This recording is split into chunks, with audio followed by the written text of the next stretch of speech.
All right, what is going on, folks? Phantom Anime Reviewer here, back again on the PAR channel here on YouTube. And so we are back here once again. It is now officially Tuesday, August 5th of 2025. Hope you all had a good weekend. Mine has been satisfactory. You know, it is what it is. Hope you all had a good Monday as well. We're a little past midnight. It's actually past 1 a.m. here on the here in the great state of Maryland, here on the East Coast, so it is technically Tuesday now. And so I figure I'd go ahead and give you guys a little video as I excuse me excuse me as I basically promised, as advertised, for the last few weeks now. I'm here to give you my list of the summer 2025 anime that I am currently watching. So as we are a little over a month into the season, there have been quite a number of noteworthy anime titles that have released in the last, few weeks, and yours truly has been following quite a bit of them. As you can see with this list, we got quite a number of titles that I am watching currently, in addition to some of the spring 2025 anime that I am watching, which I'll give you guys. I'll show you guys the ones that I'm currently watching, of the ones that are continuing on here into the summer months. So with that being said, apologies for taking so long to make this video, but it's just a matter of me being busy with my other channels and with the stuff that I'm doing in my real life, with work and all the other kind of stuff, and keeping up with anime and wrestling and other things of that nature that yours truly is interested in. So it was just a matter of me finding time, or getting a time to record the video. And also a little quick reminder: in about 3 days time, this upcoming Friday, in fact, on August 8th, yours truly will be attending Otakon for the first time in 3 years. So I will be in Otakon. I will be in DC for Otakon, and very much looking forward to attending that, anime convention for the first time in years. And as I've previously mentioned in the video I did talking about this, a week or two ago, I will be taking, photos and videos of, when I'm down there, and, pretty much recording my time there, and I would be uploading a video just showing you all everything that's all the various events and amenities and things that I experience. Basically I'm going to be showcasing my experience in a video, much like I did with the first one I attended back in 2022. So hope you guys are looking forward to that video. But anyway, with that being said, without further ado, let's go ahead and get to the list. Now, before I get with the summer 2025 list, the full-on list, let me just kind of show you guys the spring 2025 anime I'm still watching. So as you can see, this is the list of the spring anime, and I did this in a video back in April, and I showed you guys this. So as you can see, all the check marks underneath the names are the anime that I finished, and the check marks next to the names are the ones I finished. And so of this list, there are 4 that I'm currently still continuing: Sword of the Demon Hunter. Then we have Witch Watch, To Be Hero X, and then finally Summer Pockets. All of them are continuing on. They're having second cores, or they're continuing on with their first season, here in the summer months. So those are the 4: Sword of the Demon Hunter, Witch Watch, To Be Hero X, and Summer Pockets. So those 4 series are added to this list of the summer 2025 anime I'm currently watching. So with that being said, let us begin. So we'll start with the top one, that being Private Tutor to the Duke's Daughter. We're 5 episodes into that. Well, actually 6, because I just watched episode 5 a day or so ago. I have yet to update the check marks. I always do it at the end of the week, which I will do after I finish watching the ones that I, that wrapped up yesterday, or the ones that aired yesterday. So that one's pretty decent series, pretty decent fantasy. I guess it has some rom-com elements to it.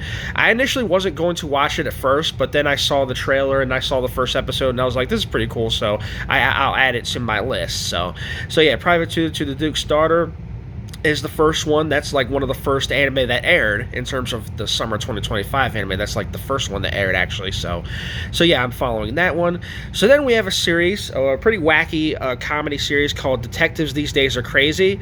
4 episodes into that, and I'll say the comedy is just like ridiculous. Like, the comedy is just so outlandish, but it's a really funny series, like a real fun series that I've watched so far. Just the antics of the main characters, the middle-aged detective and his high school level assistant and such. So very fun series there. 4 episodes in. So then we have a, shall we say, very raunchy series, which you guys have seen me do live reactions to this. Of course, the A Married Woman's Lips Taste Like Canned Chew High. I'm actually 5 episodes into that. Again, you guys have seen me react to episode 5 last Tuesday. So again, I have to update the check marks, but I'll do that like later on once I get the opportunity to. But yeah, so you guys should know what that series is all about, as I've been doing live reactions to it. So next, we have one of the more high profile, I guess you could say, one of the most noteworthy anime of the season, that being Rent-A-Girlfriend Season 4, which is a pretty polarizing series for a multitude of reasons. 5 episodes into that, and I must say, it started out as a decent enough season. I mean, it's mostly just the continuation of stuff we've seen in previous seasons, but there are elements to it that I'm enjoying. So, like for example, with the whole stuff with Ruka, and the Ruka kiss, which Ruka kissing Kazuya, which I showed a clip of that here on the channel. But yeah, so Rent-A-Girlfriend Season 4, it looks to be more just random, it looks to be more just ridiculousness, more of the same, in terms of like the whole Kazuya situation with Chizuru and all that. But so far so good, I guess. We'll see what happens as the season progresses. So then we have another Season 2 here. We got Reborn as a Vending Machine Season 2, 5 episodes into that. So I actually watched the first season of that about a year or so ago. I think like 2024, early 2024, late 2025, 2023, I mean to say. But yeah, so 5 episodes into that. That's a decent series. Really unique isekai. You don't really see you see a whole lot of damn isekai nowadays, but it's really the first one where the main character is reborn as like an anime. Well, there's that series where one of the protagonists is reincarnated as a sword or whatever, but I mean, I haven't really got the chance to watch that series. I might get back to watching that. I saw episode 1 of that, but with this one, being reborn as a damn vending machine, it's just like what a crazy concept. But it's actually an entertaining series. So I'm 5 episodes into that. So then we have a series called Omio Kaiten Rebirth Verse, another isekai of sorts, where the protagonist, the main character, goes back travels to another realm, if you will, kind of like in the past or whatever, and so he has this kind of thing where he relives the same, he basically gets sent to another world, and he meets this girl, and then it's basically a realm of like monsters and stuff like that, or spirits and stuff like that. And there's been a couple of occasions where he's basically been killed off or whatever, or damn near killed off, and then he'll basically reset at the start point where he first got reincarnated. So yeah, that's an interesting series so far, 5 episodes in.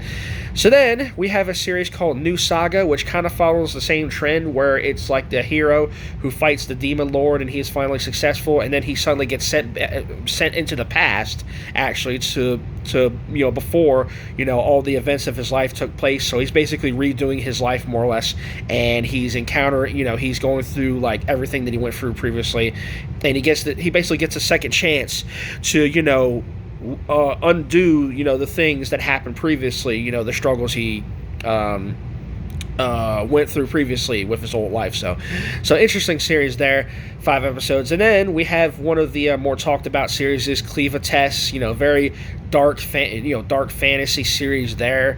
5 episodes into that, and I'm telling you, when I say dark fantasy, there's a lot of dark stuff that takes place in that series. So I can see why a lot of people are really talking about that. So 5 episodes into that, that's been a very interesting, integral series there. So then we have Dandadan Season 2, or a lot of people will say it's like the continuation of Season 1, but it's technically Season 2. 5 episodes into that, and that's zany, crazy series. One of the more popular series of the season, one of the more popular anime within the last year or so, and so I'm enjoying that. So then we have another isekai of sorts, another one that's people are talking about, called The Water Magician. 5 episodes into that, and that looks to be a pretty interesting series, more of a, I won't say necessarily a slice of life, but it's more like, again, isekai fantasy, and the whole development with the MC and the world that he's in now. It's pretty interesting as well.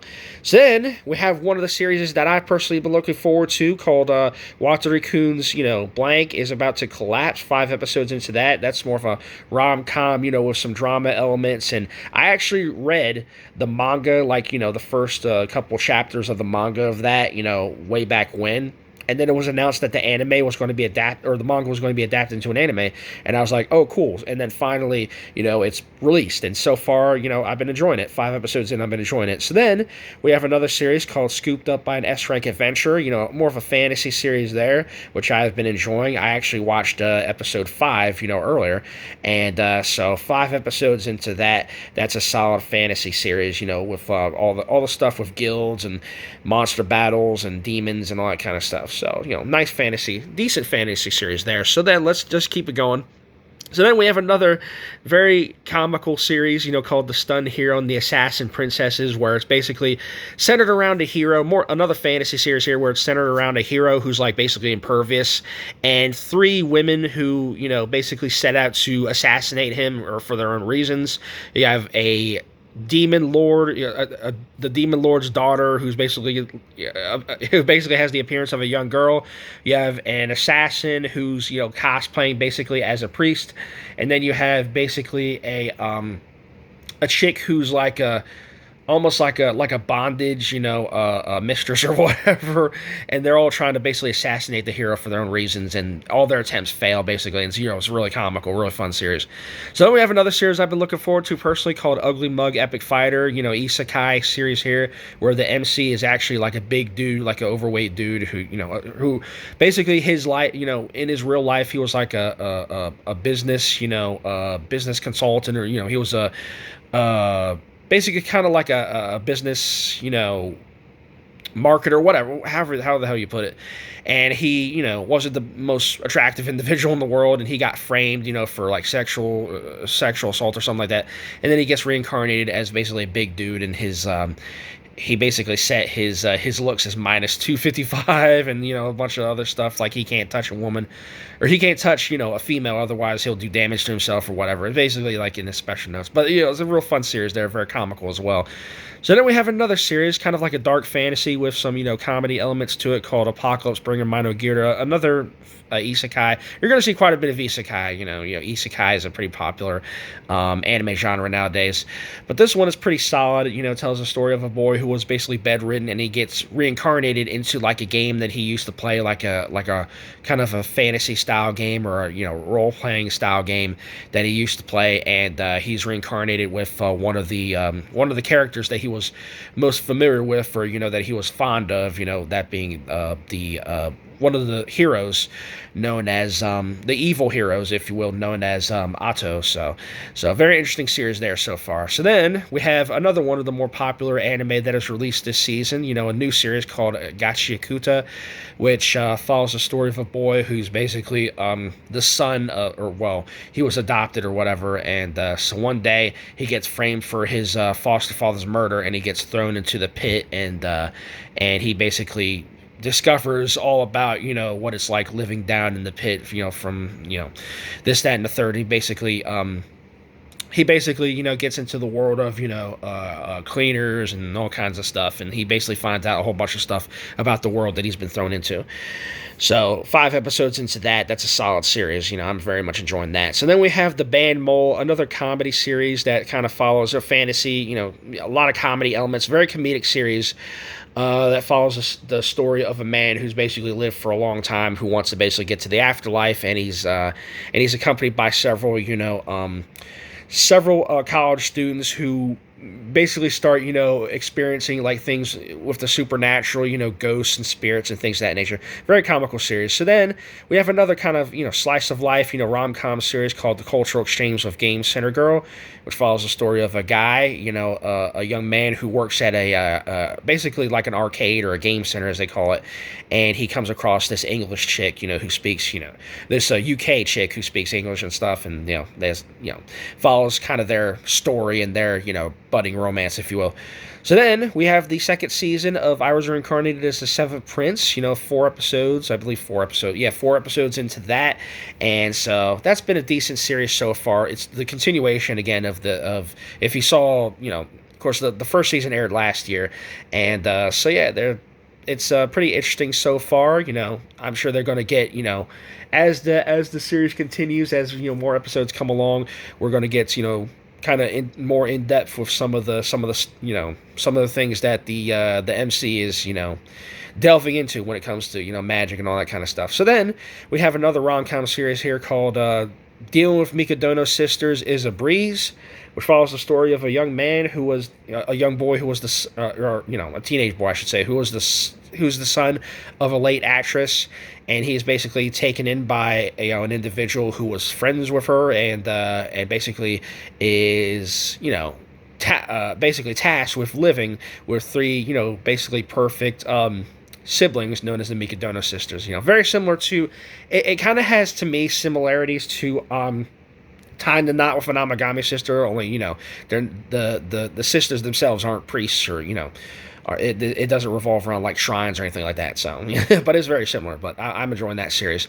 So then we have another pretty popular series here called Token Anki, which has similarities to Dead Man Wonderland just based on the powers and stuff that are used. But it follows the story of people who are born as Onis and stuff like that, and the individuals who hunt them, and all that kinds of stuff. So very solid fantasy series there. So then we have part 2 of the series Sakamoto Days, which aired earlier this year actually, and 4 episodes in, very much enjoying that. So then, at the back half of this list, we have a series called Nukitashi the Animation, and if you thought that A Married Woman's Lips Taste Like Canned Chuhai was a cultured series, trust and believe Nukitashi the Animation is very, very cultured. Just like 3 episodes in, and I'm thoroughly enjoying that series. And it's crazy because it revolves around people on an island to where basically perverted acts are normalized. People are doing each other. Boys and girls, men and women are, doing each other, having sex, and all that kind of stuff, just in broad daylight. And the plot revolves around the MC and, people, who he's aligned with, who try to overthrow, basically, the pervertedness of the island or whatever. So it's basically like, if you ever watch a series Shimonetta, it's basically like that, only it's the opposite. It's instead of being for perverted acts, the MCs, the main characters are against perverted acts. Or so yeah, that should give you an indication of what it's like. And then finally we have Kaiju number 8 season 2, 3 episodes into that, and I'm very much enjoying what we're seeing with the second season. Following the events of the season finale of or the finale of season 1. So yeah, one of the more popular series is there, Kaiju number 8. So there you have it. That's the entire list. And so, yeah, so these are all the series that I'm watching. So if I do a head count, that's 1, 2, 3, 4, 5, 6, 7, 8, 9, 10, 11, 12, 13, 14, 15, 16, 17, 18, 19, 20, 21, 22, 23, 24. 24 anime that I'm watching this season, in addition to the 4 from the spring 2025 anime, so that brings the total to 28. So yeah, I'm watching 28 different anime titles this current season. So yeah, that's quite a bit of anime to follow, on a weekly basis. But it's fun, I've been doing it for years, and I'm not showing any signs of slowing down. So there you have it. Those are all the anime on my list. That's the entire list, and so that's going to do it for this video. So thank you guys for watching. Hope you enjoyed this. If you did, be sure to hit that like button, leave a comment, give me your thoughts on my list here. If any of these series if any of you are watching any of these anime titles, and if you enjoy them, or if you want to give your thoughts, go ahead and hit me up. Let me know in the comments, and be sure to subscribe to the channel if you haven't already. Appreciate all the support I can get. We're very close to hitting 600 subs here on the channel. Very much appreciate that. And like I said before, this upcoming Friday, yours truly will be at Otakon. Looking forward to that. So be looking forward to seeing a video from me where I basically showcase my time and my experience at Otakon 2025. So be looking forward to that. But anyway, that's all I got to say for this video. Thank you for watching once again. Till next time, Phantom Anime Reviewer signing off here on the PRR channel. I'm so used to saying PR Return, sorry. The PR channel here on YouTube. And hope you all have a good rest of your night. I'll see you guys in the next video. Till then, I'm out for now. Peace.